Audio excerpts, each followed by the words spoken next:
So guys, for today's video, pupunta tayo sa Cortes, Surigao del Sur. At patitimin natin si Don Ramon sa kanilang kinhason doon guys. At ayan na nga guys, nandito na tayo sa Municipality of Cortes. At ito na nga yung mga kinhason nila guys, napakadami talaga, nakakalipong sa dami guys. At ayan, umorder na kaagad kami ng isang platong aninikad guys. At umorder na din kami ng isang platong libuo guys. At nag-order din kami ng isang platong saang guys.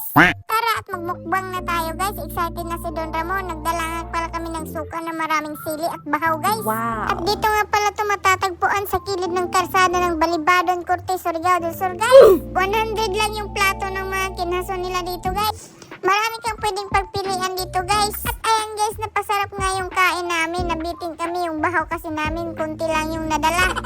At ayan guys, si Don Ramon ang sarap talaga ng kain niya guys. Ngayon pa daw uli siya nakakain guys kasi sa Davao na kasi ito naghuya. Ayan guys, at binirahan ko na kaagad itong libuo guys. Napakatigas para siyang buksan. Mo pa kasi siyang slide guys. Kaso lang matakot ako baka masugat yung kamay ko guys. Kaya yung ginawa ko, pinakog ko na lang yung 2 libuo guys. Napakasarap talaga tong libuo guys. Ang sarap niyang kilawin. At yung aninikad pala nila at saang guys is luto na, kakainin mo na lang.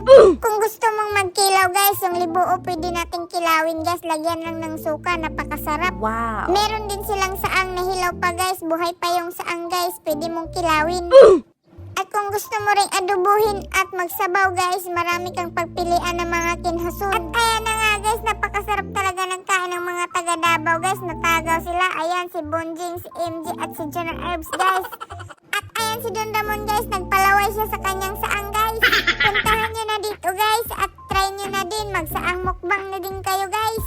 Malapit na din ito sa Matho Beach guys. Kung gusto nyong mag-beach, magbaon kayo nito guys. Dito na kayo sa Cortes bumili guys. Napaka-fresh talaga, legit. At meron din pala silang isda na display dito guys. Mura lang. Sulit!